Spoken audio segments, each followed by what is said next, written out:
আসসালামু আলাইকুম এভরিওয়ান, আশা করি সবাই ভালো আছেন। আলহামদুলিল্লাহ। এভাবে তুলতুলে মুচমুচে চিনি আর মুড়ি দিয়ে কীভাবে ভাজবেন মুড়ি আপনাদের সেটাই দেখাবো। আপনারা মনোযোগ দিয়ে এই মুড়ি ভাজাটা দেখেন আপনাদের বিকেলের নাস্তার জন্য। মুড়ি ভাজার জন্য নিয়ে নিচ্ছি প্রথমে সামান্য পরিমাণে পেঁয়াজ, তারপর নিয়ে নিচ্ছি সামান্য পরিমাণে মুড়ি, তারপর নিয়ে নিচ্ছি সামান্য পরিমাণে চিনি।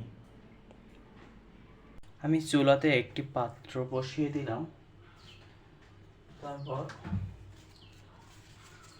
চুলাটাকে একটু জ্বালিয়ে নিচ্ছি।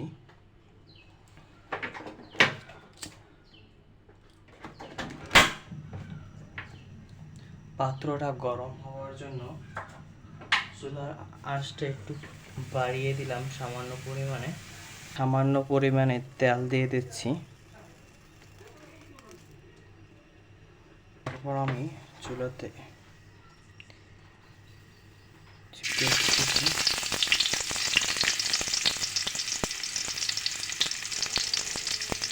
আমি এটাকে নাড়াচাড়া দিয়ে দিচ্ছি। তারপর আমি মুড়িগুলো দিয়ে দিলাম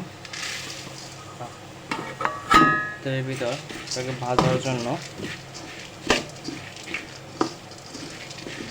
মুড়িটাকে একটু নাড়াচাড়া দিয়ে এটাকে গরম করে ভালোভাবে টাটকা করে নিতে হবে।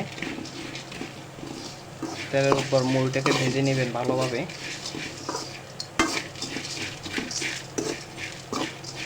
যাতে মুড়িটা মুচমুচে হয়। আর পেঁয়াজটাকেও আপনারা বাদামি রং করে দেবেন। বাদামি রং হয়ে গেলে বুঝবেন পেঁয়াজটা হয়ে গেছে। তারপর আমি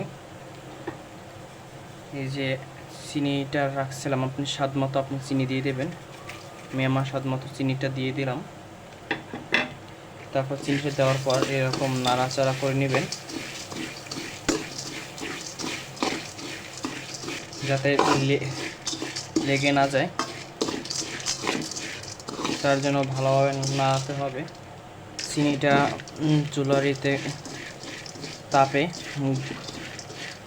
গলে লেগে যাবে মুড়ির সাথে।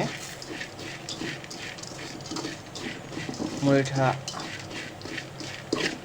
একটার সাথে আর একটা লেগে যাবে, তাহলে বুঝবেন হয়ে গিয়েছে। দেখেন আমার মুড়িটা হয়ে গেছে, একটার সাথে আর একটা লেগে গেছে। এই দেখছেন হয়ে গেছে। এভাবেই করে বানিয়ে নেবেন বিকালবেলার নাস্তা।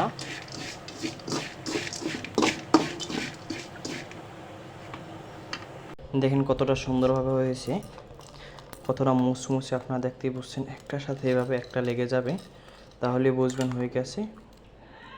ওয়াও, দেখছেন এই কতটা সুন্দর সফট। আপনারাও এভাবে বানিয়ে নিতে পারেন।